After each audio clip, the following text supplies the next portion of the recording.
Hello les amis, bienvenue sur les Quais du Dragon. Aujourd'hui on se retrouve pour une nouvelle vidéo où je vais vous présenter toutes mes lectures que j'ai effectuées durant ces 2 derniers mois, notamment pour le mois de mai et de juin.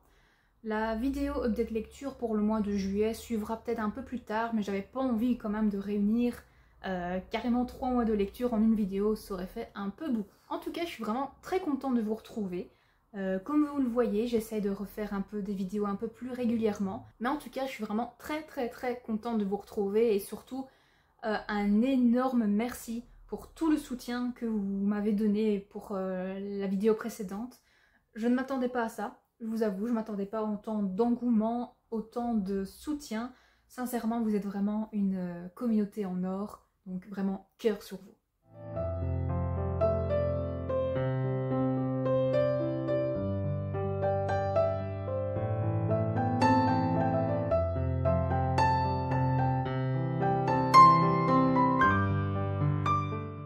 Et donc, au niveau de mes lectures pour ce mois de mai, ça a été moyen. Ça a été quand même vraiment moyen.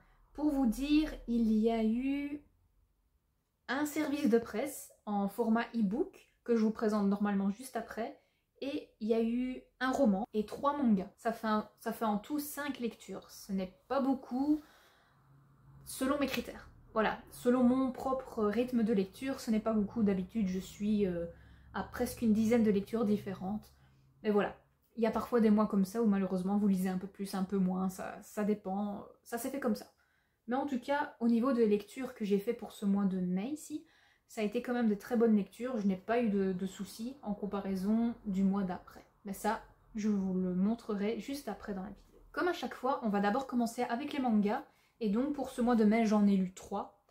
J'ai découvert 2 séries, et j'en ai continué une. Celle que j'ai continuée, c'est vraiment une série quand même assez coup de cœur, que j'aime toujours autant malgré les tomes. Ici, nous sommes déjà au 8e, c'est Dark Gathering. Donc je vous montre un peu mieux la couverture.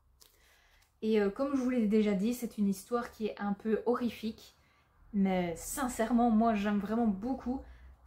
Au début, quand je voyais la première couverture du tome, que je vais essayer de vous montrer, elle est juste à côté. Voilà, c'est celle-ci. Ça, c'est le premier tome. Je vous avoue que j'étais un petit peu dubitative parce que tout ce qui est un peu mignon, kawaii, ce n'est pas trop mon style. Moi, j'aime bien les choses un peu plus... on va pas dire mature, mais voilà, il faut que ça soit un petit peu avec de l'action, enfin, des beaux dessins, etc. Mais j'ai été happée par l'histoire, j'avais lu son résumé, et sincèrement, bah, j'adore. Je suis vraiment pas du tout déçue d'avoir découvert cette série. Si vraiment vous voulez entrer dans le monde du manga, je pense que ça va être un petit peu compliqué, peut-être parce que c'est un peu un manga niche, j'ai envie de dire, parce que c'est quand même fort horrifique. Donc de toute façon, ça ne peut pas mettre entre toutes les mains, il faut quand même avoir un certain âge un petit peu plus avancé. Donc voilà, adolescent, ça devrait aller. Mais ouais, c'est quand même assez horrifique. Hop, ici vous avez, on dirait, une sorte de yokai ou de fantôme ou d'esprit avec des cheveux sur son visage, ça a l'air très étrange. Ici vous avez une scène de combat par exemple. Enfin, voilà, vous voyez, c'est un peu ce genre de dessin qui au final, je trouve quand même ça très beau. Si vous avez envie de rentrer dans une histoire avec beaucoup d'action, quand même pas mal d'humour, un fond qui a l'air d'être beaucoup plus mature au fur et à mesure de l'histoire, et pas mal de combats comme je vous ai dit, et de l'horreur, essayez Dark Gathering, je pense que vous n'allez pas être déçus. Surtout que cette série existe également en animé sur Crunchyroll. Oui, seulement sur Crunchyroll, il me semble. Bah voilà, n'hésitez pas, si vous n'aimez pas forcément lire en manga papier, vous pouvez regarder ou du moins découvrir cette saga alors en version anime. Ici, c'est un manga que j'ai commencé. Pour l'instant, il n'y a que 5 tomes. J'avais déjà vu passer ce manga il y a un petit moment, juste parce que déjà je trouvais les dessins fort beaux. Pour celui-là, je ne pense pas du tout qu'il y ait de dessin animé, du tout même.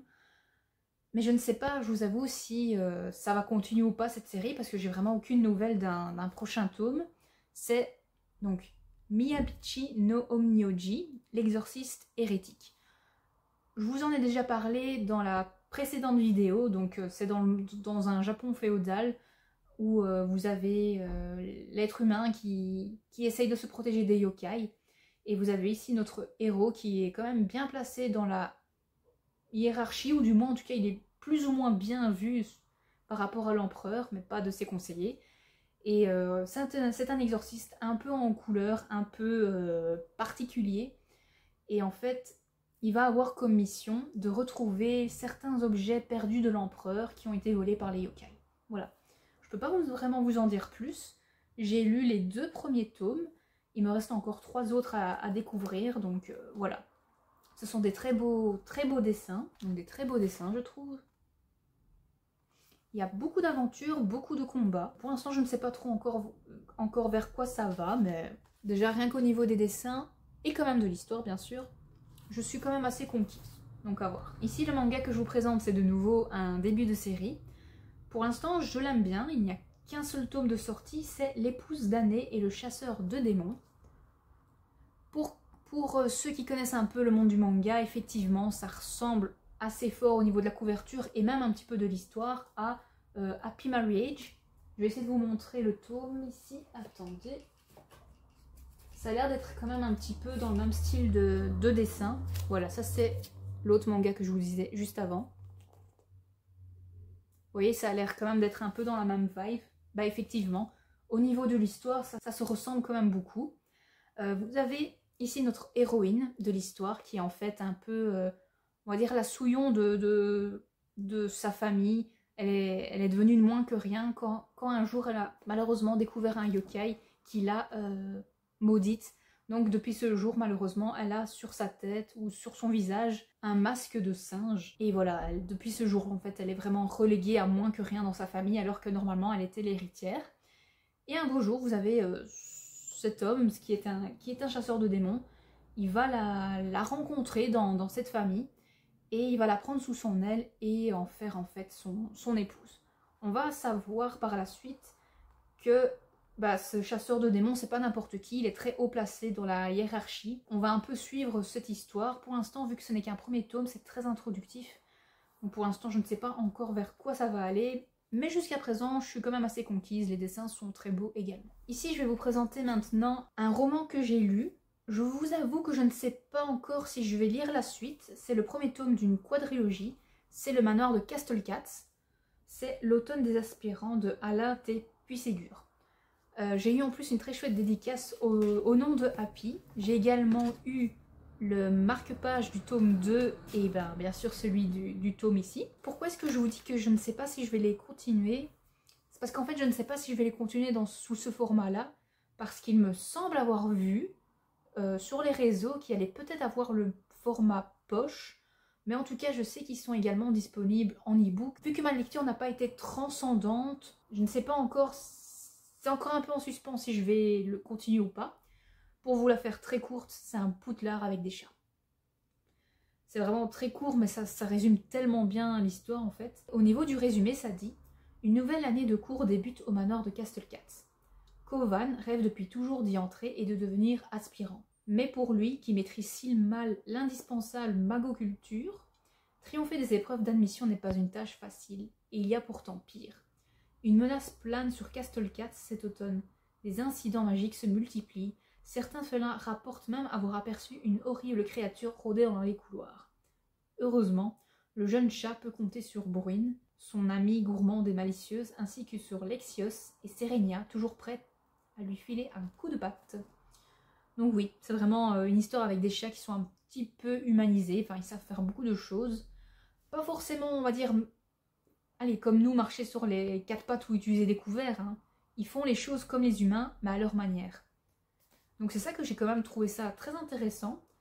Mais voilà, le bémol en fait qui me freine au niveau de la poursuite de cette lecture ou pas, de cette saga, c'est parce que c'est quand même pour un public assez jeune. C'est quand même, pour moi en tout cas, de la littérature jeunesse. Et je vous avoue que j'ai quand même un peu de mal avec ça pour l'instant. Je tends plus trop vers ce genre de lecture, mais en tout cas au niveau de la couverture, je trouve ça vraiment très très joli. Les couleurs, elles sont vraiment magnifiques et j'ai également vu les couvertures des autres tomes. Et c'est un travail de dingue qui a été effectué. Et même en soi, au niveau de l'histoire, elle est très sympathique. C'est juste que pour le moment, ou peut-être ou pour toujours, hein, je ne sais pas, mais je tends quand même beaucoup plus vers la littérature adulte. Mais si vous avez des enfants ou dans votre famille qui ont des enfants qui ont envie de commencer la fantasy, sincèrement, présentez ça parce que c'est vraiment un très bon roman. Ma dernière lecture pour ce mois de mai, et pas des moindres, c'est un service de presse, c'est L'Héritier des Vestiges, donc je vous mets ici la couverture. Oula, à voir. Ça a été quand même pour moi une bonne lecture, mais avant ça, je vais vous lire le résumé. Un bâtard, un exil, un destin divin. Svenjar n'a jamais eu sa place parmi les siens. Rejeté à cause de son sang impur, il commet l'impensable, invoquer la déesse Skaldir, la mère des vestiges. Lorsqu'elle lui répond, il croit tenir sa revanche, mais son appel lui vaut l'exil. Déterminé à prouver sa valeur, il se lance dans une quête qui le mènera aux confins du royaume, des terres glacées de Nordheim, aux profondeurs d'un complot divin. Accompagné d'alliés improbables, un chasseur au passé trouble, une déesse énigmatique, il découvre que les dieux eux-mêmes ne sont pas à l'abri des trahisons. Lorsque la vérité éclate, tout bascule. Héros ou pion manipulé par des forces qui le dépassent, Sverjar devra choisir, fuir ou embrasser le destin qu'on lui a imposé. En soi, le résumé dit vraiment tout ce qu'il faut pour comprendre cette histoire et résume parfaitement en fait. Et donc, comme je vous le disais en fait pour ce roman, c'est mon tout premier service de presse en numérique, donc vraiment en e-book. J'ai bien aimé en fait recevoir sous ce format-là, même si je vous avoue que je trouve vraiment la couverture du brochet magnifique. J'ai justement une préférence plutôt sur la couverture brochée que le collector. Je sais pas, je trouve que le visage du personnage reflète vraiment l'essence même de ce personnage et ce qu'on va pouvoir découvrir en fait. Ça se voit que c'est un guerrier et vraiment c'est mythologie nordique à fond et sincèrement j'adore. Je trouve vraiment cette couverture très réussie. En soi, quand j'ai reçu ce service de presse, c'est bien tombé et pas trop à la fois. Pourquoi ? Parce que j'étais en plein en fait dans le boom du jeu vidéo Expédition 33, donc Clair Obscur. C'est tombé assez mal parce que voilà, j'étais à fond dans ce jeu vidéo. Je pense que je vous l'ai peut-être dit via un post ou deux sur Instagram, mais j'étais tout le temps en train de jouer à ce jeu, tout le temps en train d'y penser, donc ma lecture a été un peu plus compliquée par rapport à ça. On va pas dire que j'ai eu une panne de lecture, mais c'était pas loin, je vous avoue. Donc en fait, ici, nous sommes dans un récit nordique où notre jeune viking est à la recherche de sa place dans son monde. Il va tout faire pour survivre et mener à bien sa destinée. Et en fait, dans cette histoire, il va être aidé de personnages qui seront en fait aux mesures des obstacles qu'ils vont rencontrer, une sorte de deuxième famille. Donc c'est ça que j'aime beaucoup. C'est la trope Found Family. Ça, c'est vraiment une trope que j'adore. Ici, par rapport à l'auteur, donc Maxime Briand, je vous avoue que je ne sais pas trop comment le prononcer. Je trouve que pour un premier roman, il a vraiment une très belle plume. Vraiment une très belle plume, ainsi que une plume en fait puissante et bien descriptive au niveau des combats et des batailles. Je trouve que on voyait en fait, on lisait et on pouvait directement bien voir les mouvements d'épée, de hache même, dans sa tête. Pour moi, c'était vraiment quelque chose de très réussi dans ce roman au niveau des phases de bataille. Et on est vraiment bien ancré dans l'histoire. En fait, parfois, on pourrait même se croire dans des phases de combat de jeux vidéo. Donc peut-être que l'auteur est fan de jeux vidéo, il en a peut-être joué à certains, style Assassin's Creed ou Valhalla justement. Parce que je vous avoue que cette histoire m'a beaucoup fait penser à ce jeu vidéo. Avec notre héros Svenjar, il me fait beaucoup penser à Eivor, je pense qu'il s'appelle dans Assassin's Creed. Et ce que j'ai quand même beaucoup aimé, c'est que dans ce roman, on nous parlait de différentes divinités et qui étaient vraiment très intéressantes. J'aurais quand même voulu qu'elles soient encore un peu plus présentes dans ce récit, en savoir un peu plus sur elles, sur leur pouvoir et peut-être avoir un point de vue de ces différentes divinités, ça aurait été chouette. Ainsi que les différents pouvoirs, les différentes facultés de nos différents héros, ça c'était vraiment très intéressant. Peut-être que ça aurait mérité un deuxième tome pour un peu plus approfondir l'histoire et l'étaler un petit peu pour qu'on puisse mieux comprendre les différentes aventures que nos héros en fait vivent et alors les liens qui les unissent. Voilà, c'est juste ça en fait mon petit bémol dans cette histoire, mais sincèrement pour un premier roman c'était très très chouette. Et je ne dis pas ça parce que c'est un service de presse, mais j'en voulais un peu plus, voilà. au niveau des batailles et tout, c'était vraiment trop bien. Ça, au niveau des batailles, sincèrement, rien à redire. Au niveau de la magie, j'en voulais un petit peu plus. Par contre, là où je trouvais que ça allait un tout petit peu plus trop rapide, c'était au niveau des relations entre les personnages. Parce que ici, nous allons suivre Svenjar qui va rencontrer un autre guerrier et une jeune femme qui est en fait, comme le dit de toute façon le résumé, une déesse. Mais pour moi, en fait, il se lit trop vite. Pour moi, ça va beaucoup trop vite. Peut-être que j'ai un peu loupé le coche et que en fait, c'était peut-être un peu mieux expliqué dans le roman que un laps de temps se passait entre différents chapitres, peut-être. Mais pour moi, c'était un peu trop rapide. Je ne comprenais pas trop comment est-ce qu'on pouvait être aussi vite lié à certaines personnes qu'on vient de rencontrer, qu'on ne connaît ni d'Ève ni d'Adam. Voilà. Ça pour moi c'était un petit peu trop rapide. Je pense que vous commencez à me connaître, je suis quand même assez honnête et parfois assez clash. Donc si j'aime pas quelque chose je le dis, mais là c'était une bonne lecture. Je vais pas dire une excellente lecture, mais une bonne lecture. Comme je vous l'ai dit, pour un premier roman, chapeau. C'est pas moi qui serais en tout cas capable de faire ça. Donc en soi, si vous aimez une histoire dans l'univers viking et nordique, si vous aimez bien les héros entiers avec un caractère quand même assez poussé, un bon world building, ça sincèrement il n'y avait rien à redire, et des scènes de bataille assez badass, je pense que alors ce roman sera fait pour vous. Maintenant nous allons passer à mes lectures du mois de juillet. Il y en a moins. Par contre, au niveau des pages, il y en a plus. Pourquoi ? Bah, tout simplement parce que en fait ce ne sont que des romans. J'aurai à vous présenter en fait une trilogie complète que j'ai lue et une suite de sagas, et on va directement commencer par la suite de sagas, surtout que j'en ai quand même des choses à dire. Donc la suite de saga que je vais vous présenter, c'est Onyx Storm, donc le 3e tome de Fort Wing. Eh ben, que dire pour commencer, c'est un peu compliqué parce que j'ai aimé, oui et non. C'est compliqué en fait au niveau de cette saga. J'ai un petit côté amour-haine que je me découvre en fait par après. Disons que je suis quand même assez hypée comme tout le monde à la sortie de ce roman parce qu'en soi, l'histoire elle est sympa. Elle n'est pas transcendante, mais elle est sympa et en soi elle est quand même addictive. Par contre, bah, y a beaucoup de choses qui font défaut à cette histoire au final. Je vais vous en expliquer un peu mes raisons, mais déjà au niveau de l'objet livre, il est beau. Il n'y a pas à dire, toute la saga, elle est jolie. Par contre, je vous avoue que payer 30 € le tome pour déjà que ça soit vraiment écrit, mais tout petit, c'était quand même très chiant. Les pages, ça va. Cette fois-ci, elles n'étaient pas trop, pour ma part en tout cas, elles n'étaient pas trop fragiles ou on voyait pas trop à travers, donc ça allait. Mais sincèrement, c'est écrit vraiment trop petit. Pour ça, faites un effort, mais surtout le plus gros effort à faire, c'est que les dorures partent. Et ça, pour 30 €, ça c'est vraiment honteux. Surtout que voilà, la maison d'édition, on va pas forcément la citer, mais elle en fait des caisses pour cette saga, parce que voilà, ça marche. Et sincèrement, ok, il est joli, mais faites quand même un effort par rapport aux dorures. Il y a plein d'endroits où malheureusement ça part. J'ai même vu des exemplaires chez d'autres lectrices où vous avez quasiment toutes les dorures qui sont parties, et encore plus pour ici, ce papier.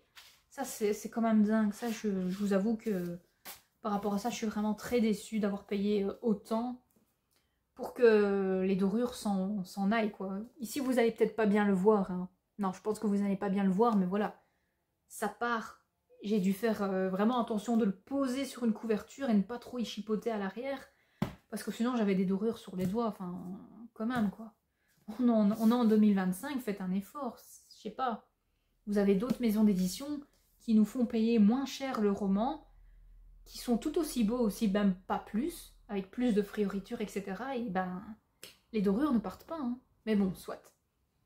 L'aspect matériel, on va passer à côté. Donc au niveau de cette histoire, nous sommes sur le 3e tome, et je peux vraiment rien vous en dire de plus, parce que voilà, ce serait spoilé, mais on continue à suivre les aventures de Violette avec son crush, Xaden. Difficile de vraiment vous en dire plus parce que j'ai vraiment peur de trop spoiler, donc je vais vraiment pas dire grand chose de plus, mais au niveau de mon appréciation, ça a été fort mitigé. Parce qu'en fait, en soi, j'aime quand même bien cette histoire.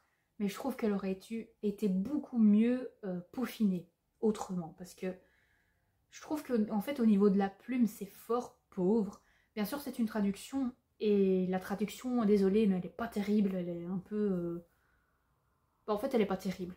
Désolée, mais dans ma bibliothèque, je lis énormément d'autres traductions. Et ces traductions-là sont bien faites. Alors que celle-ci, malheureusement, je trouve que celle de Fort Wing, elle est vraiment pas terrible. Il y avait beaucoup de phrases qui ne voulaient rien dire.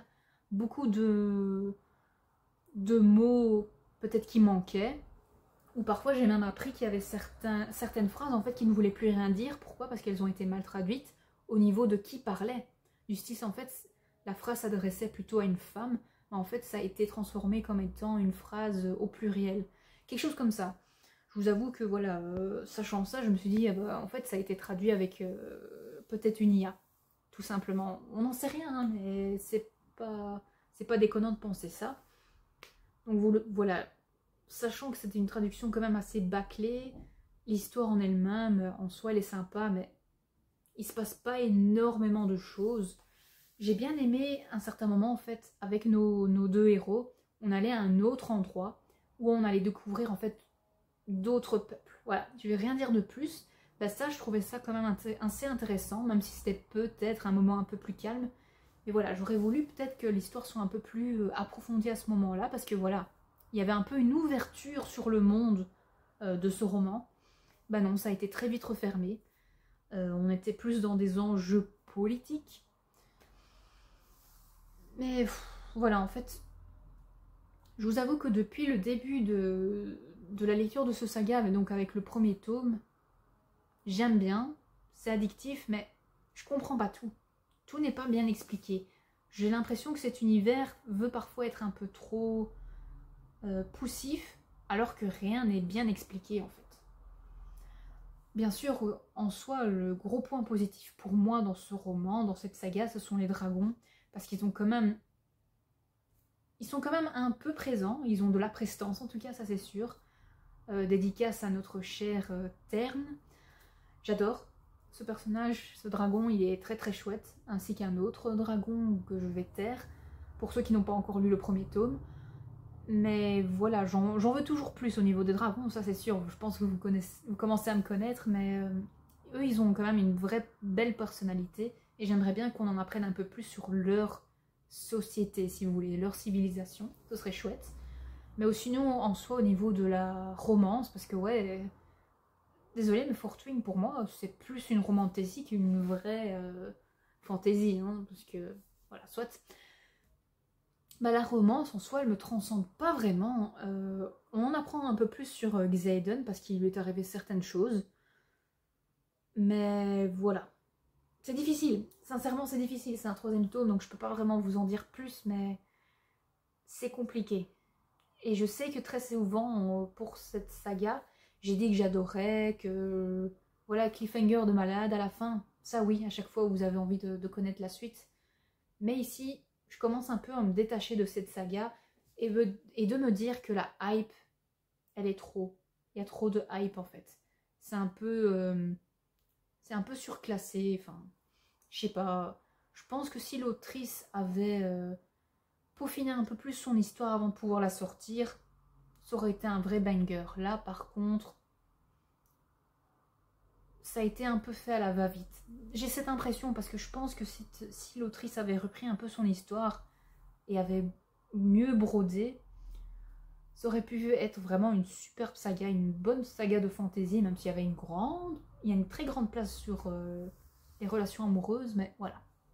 Je vous avoue que je suis mitigée et que au vu de ce que fait un peu la maison d'édition avec cette saga, je vous avoue que j'aurais préféré limite les acheter en poche. Comme ça, j'aurais mis moins d'argent dedans et j'aurais, on va dire, peut-être un peu plus apprécié cette saga à sa juste valeur.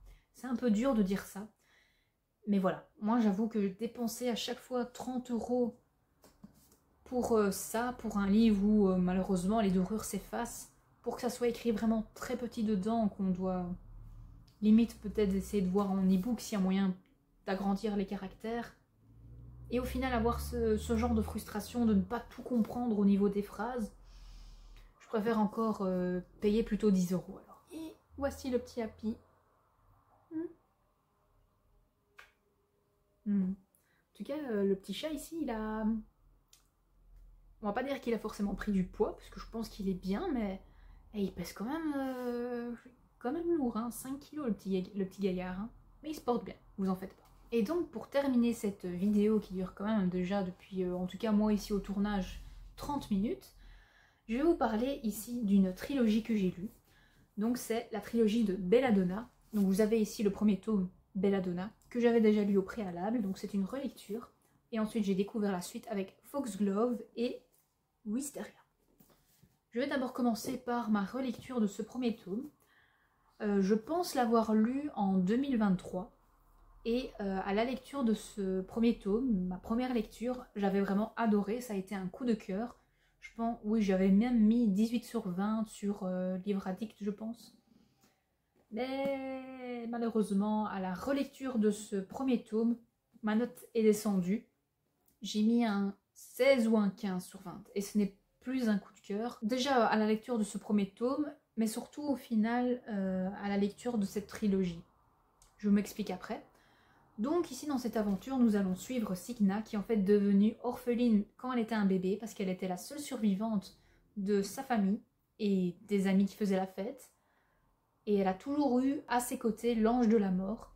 Mais ici notre jeune fille, elle a une petite particularité, c'est qu'elle est capable déjà de voir l'ange de la mort, ce qui n'est pas rien, mais elle est également capable de ne pas mourir si vous voulez. Donc de temps en temps, elle ingère des baies de belladone et ça lui permet d'être dans un autre état entre la vie et la mort, et donc à ce moment-là elle peut plus ou moins converser avec l'ange de la mort. Dans cette histoire, donc c'est une histoire qui est quand même assez dans les thèmes gothiques, régence, ce genre de choses, donc c'est des jeunes filles de bonne famille qui doivent paraître bien en société, etc., trouver un mari, donc faire leur début en société, je pense que c'est comme ça qu'on dit. Dans cette histoire vous allez suivre tout ça, ainsi qu'une sorte d'enquête fantastique. Donc un petit thriller fantastique si vous voulez. C'était sympa, c'était bien. Surtout en fait à la fin, il y a une petite citation que j'aime beaucoup, mais je peux pas vous la lire parce que sinon ce serait spoiler ce qui s'y passe. C'est un rapport en tout cas avec l'ange de la mort. Mais voilà, elle va se découvrir certaines capacités et ça j'ai beaucoup aimé. J'ai vraiment même espéré qu'on allait approfondir ceci dans les prochains livres. Ce qui a été plus ou moins le cas. Donc dans ce tome 2, nous suivons encore notre héroïne. Effectivement, on va en savoir un petit peu plus sur ses capacités, mais ça n'a pas été jusqu'à l'apogée où j'aurais voulu en fait. Voilà, c'est ça qui fait en fait que cette trilogie a été un petit peu plus une déception. Je pèse mes mots parce que voilà, on va pas dire non plus que c'était une grosse déception, mais j'aurais voulu mieux si vous voulez, j'aurais vraiment voulu mieux. Donc dans ce deuxième tome, nous allons vraiment faire la suite de la fin du premier, et nous allons avoir l'introduction d'un nouveau personnage qui est quand même assez important et intéressant, et nous allons suivre en fait une autre enquête policière, on va parler comme ça, une autre enquête policière. Donc c'était sympa, dans la digne lignée du premier. Et dans ce troisième tome par contre, nous allons changer de personnage et nous allons suivre en fait la... Ouais, j'ai failli dire qui, mais ça aurait été spoilé du premier, donc nous allons suivre une autre héroïne, si vous voulez, deux autres personnages, dont le héros qui est en fait déjà introduit dans le deuxième tome. Donc nous allons suivre ce nouveau POV. C'était intéressant, et en soi, c'est tout ce que je peux vous en dire, parce que ça a été une trilogie assez particulière pour moi. Au début, j'étais fort hypée par le premier. Ensuite, le deuxième m'a fait un peu espérer aller vers autre chose. Et puis ici, ce troisième tome, c'est un peu retombé comme un soufflet parce que, voilà, on suit d'autres personnages, plus tellement notre héroïne. Voilà, c'était un petit peu bof, si vous voulez. Donc voilà, ce troisième tome a été sympa, mais sans plus. J'ai quand même bien aimé en découvrir un peu plus sur notre nouvelle héroïne et l'autre personnage masculin. C'était sympa, leur petite histoire. Mais voilà. Je vous avoue qu'à un certain moment, il y a une sorte d'introduction d'autres personnages qui ont quand même de belles capacités. Et j'aurais voulu, par contre, en apprendre beaucoup plus sur eux, surtout sur un autre personnage qui est un peu l'antagoniste de ce 3e tome. Ça, c'était intéressant. Ça, c'était vraiment très intéressant et je voulais vraiment en savoir beaucoup plus. Peut-être que l'autrice va nous faire un jour, allez, peut-être un petit spin-off sur ces autres personnages. Là, ce serait intéressant à découvrir. Mais en tout cas, pour faire un peu à l'écho de l'autre livre, donc du 3e tome de Fourth Wing, je vous avoue que cette trilogie, au final, vu l'engouement que j'ai eu, enfin, l'engouement ou déception, je ne sais pas trop comment l'exprimer, mais vu l'attrait que j'ai eu après ma lecture, j'aurais préféré les avoir en poche. Surtout que maintenant, ils sortent en poche. Donc voilà, un tout petit peu déçu d'avoir quand même dépensé 19 € chaque tome pour le plaisir que j'en ai eu. Voilà. Je vous avoue que par rapport à ça, c'est une autre piste de réflexion à avoir et c'est en tout cas un petit questionnement que je suis en train de me poser parce que, comme vous pouvez le savoir, les 2 bibliothèques ici que vous voyez derrière moi, c'est ma pile à lire. Et elle équivaut à 3 chiffres à l'heure actuelle, ce qui est vraiment énorme. Voilà, j'en ai pas honte, je n'ai pas trop de pression, etc. Mais je me dis, j'ai pas envie non plus de continuer comme ça, à continuer à accumuler et acheter, si pour l'instant je ne les lis pas. Donc, ce que je me suis dit, en tout cas, de vous à moi, c'est que je vais vraiment bien sélectionner mes futurs achats et me restreindre à 1 ou 2 romans par mois. Voilà, pas plus, comme ça va vraiment me permettre d'acheter celui qui me donnera vraiment envie et que je suis quasiment sûre d'apprécier, on va dire. Au niveau des mangas, là, ça va, j'en achète pas trop ces derniers temps, donc ça va. Je vais pas spécialement me restreindre plus que ça, mais voilà. Mais au niveau des romans aussi, ce sera vraiment 1 ou 2 romans par mois. Je pense que c'est un bon deal. Voilà les amis, ce sera tout pour cette vidéo. J'espère qu'elle vous a plu, j'espère que j'ai pas été trop brouillon. C'est pas toujours facile de se remémorer ce qu'on pensait de ces lectures. Je sais qu'il y en a certains qui pourraient se dire « Ah, ça ne fait à peine que 2 mois ». Oui, mais il faut voir aussi avec la mémoire de chacun. Moi, c'est pas parce que je lis un roman que je vais me souvenir de tous les détails 2 mois après, malheureusement. J'ai pas une excellente mémoire. Mais bon, on fait avec, hein. C'est pas pour autant que je n'aime pas lire ou que je n'apprécie pas mes lectures, juste. Si vous avez lu, vous aussi, un roman parmi ce que je vous ai présenté, n'hésitez pas à me donner votre avis dans les commentaires. Je suis très contente de pouvoir vous lire, j'adore ça. J'adore partager avec vous, sinon j'aurais pas fait de vidéo. Mais en tout cas, on se retrouvera pour la prochaine vidéo. Je ne sais pas encore ce que ce sera. Soit à nouveau mon update lecture, mais alors pour le mois de juillet. Ou le book haul de juillet. Ce sera pas conséquent. Je ne sais pas encore. À voir. Allez, sur ce les amis, c'est tout pour cette vidéo. On se retrouve la prochaine fois. N'hésitez pas à aimer, commenter, partager si vous aimez mon contenu. Et on se retrouve pour la prochaine.